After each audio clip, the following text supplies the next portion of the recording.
Welcome to our third week of exploring when the church gets it right. Remembering that the church is a human endeavor, trying to organize and ordain the followers of Jesus. And it didn't start until 300 years after the death of Jesus.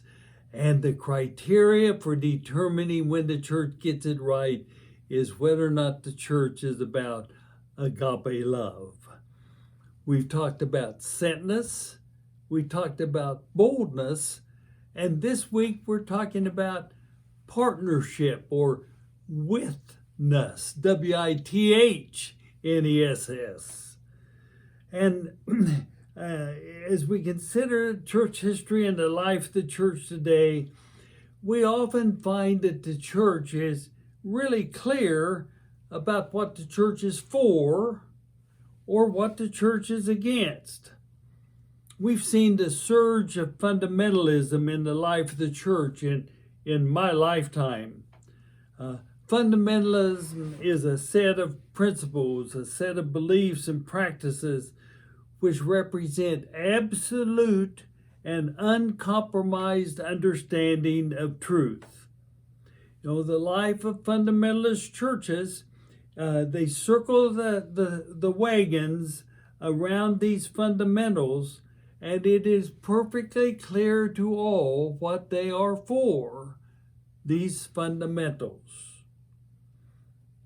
But we also experience churches that are pretty clear in terms of what they are against.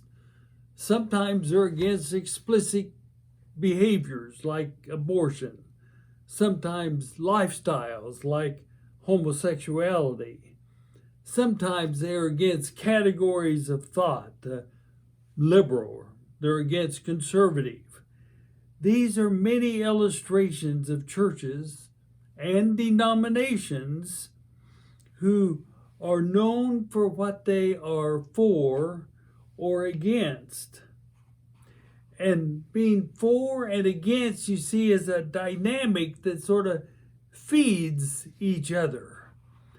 There was a topic of an editorial in a paper recently, and the topic of the editorial is we should stop moving from one fight to another. I think that's a good word for the church. And the fights are often started by being very clear what we're for and being very clear what we are against. Indeed, we have seen both.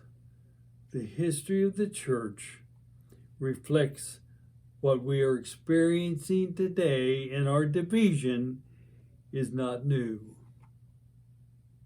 The church has been clear from time to time what's it for and what it is against.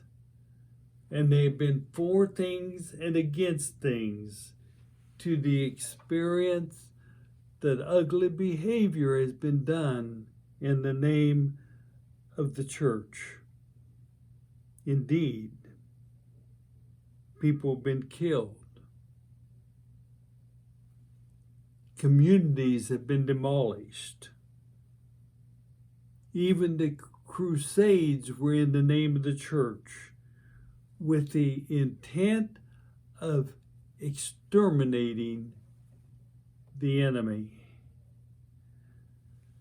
You see, setting the sails of the church to catch the wind, sometimes the winds of culture, the winds of what they are for, or catch the winds of what they are against, it causes the church to claim to possess absolute truth. That's the dynamic at play in being clear what we're for or what we are against. But you know something?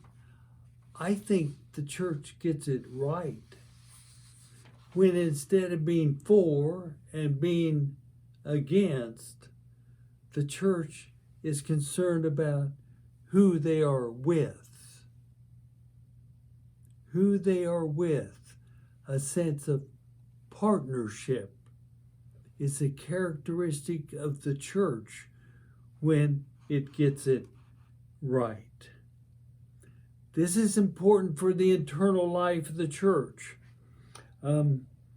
Sometimes, in the life of the church, instead of the clergy being the elite who know best, and the laity being those who are limited in their ability to understand and grasp the truth, so they aren't given opportunity to learn what clergy learn, that's terrible. That's pitting the clergy and the laity against each other.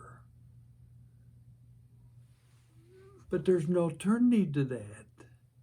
A sense of partnership when clergy and lay are equal partners in working together to experience agape love and sharing that agape love with others.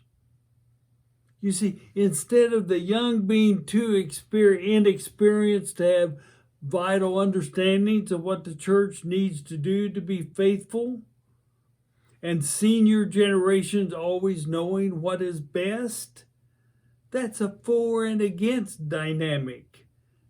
But instead, there can be a sense of partnership, a sense of witness, when the young and old listen to each other for the purpose of understanding rather than for the purpose of prevailing one over the other.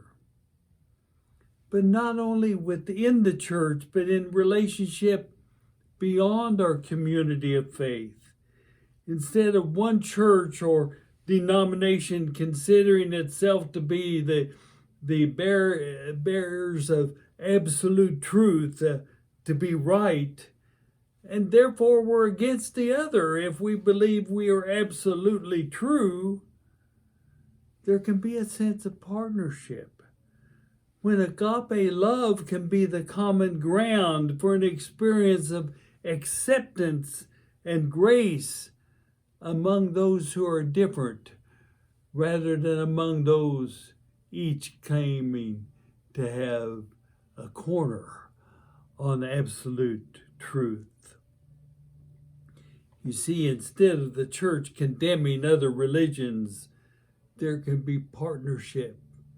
For instance, in discovering Thanksgiving as a common element of all religions of the world. The symbol of being for and against is the fence. The symbol of witness and partnership is the table, a round table where there's always room for one more and there's no place for the head. I must close by telling you a personal story when partnership and witness was experienced in my life, in the life of the church. It's when Father Lunison, the Roman Catholic Church in the community, came to a United Methodist preacher named Bruce, 50 years younger, and invited him to lead a community youth group meeting in the Roman Catholic Church building, which would enable him to say, yes, we have a youth ministry and it meets in our church. We had every kid in high school in that community youth group.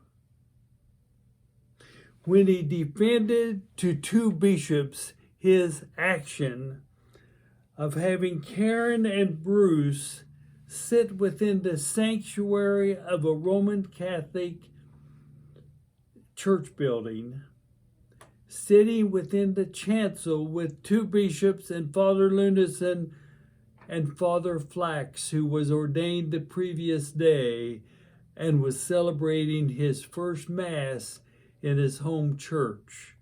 And Father Flax was a common neighbor of Father Lunison and the Blakes.